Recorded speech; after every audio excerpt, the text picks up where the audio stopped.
In the past few hours, some encouraging news for the orca once dubbed the loneliest whale in the world. Shuka was flown into San Diego this morning aboard a cargo plane from a Six Flags Discovery Kingdom in the Bay Area. Shuka was then driven to SeaWorld. 10 News reporter Michael Chen reveals the controversial battle to get the whale here and why the mission may already be paying off.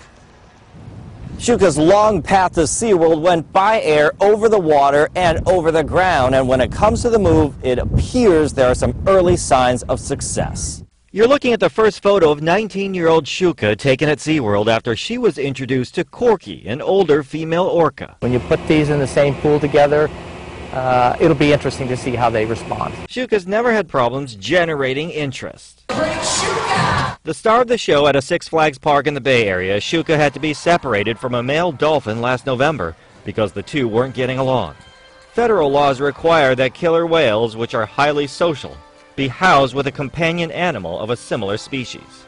These are animals that are meant to be communicating, especially with related animals, for decades. They're put into a tank, a single individual. It must be like being in solitary confinement for a human being. Media outlets dubbed Shuka the loneliest whale in the world. Online petitions encouraged Shuka to be sent back to the water park in France where she was born.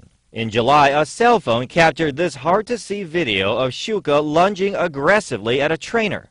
Investigative journalist David Kirby wrote a book detailing the dangers of captivity for killer whales. She may have been acting out and saying, hey, I need attention, I need companionship. Eventually, Six Flags decided to send Shuka to San Diego. This morning, Shuka was flown by cargo plane from the Bay Area to Lindbergh Field, where she was taken on the ground to SeaWorld. There, she was carefully lifted into the water, but would she find a companion? Experts say oftentimes introducing an orca to another won't work. Sometimes they get aggressive and may not even want to be in the same tank with each other. That did not happen in this case. This afternoon, Shuka was introduced to Corky. The two quickly hit it off, a good first sign that Shuka's long trip will lead to companionship. Michael Chen, 10 News. SeaWorld declined an on-camera interview, but did say Shuka will eventually perform in shows.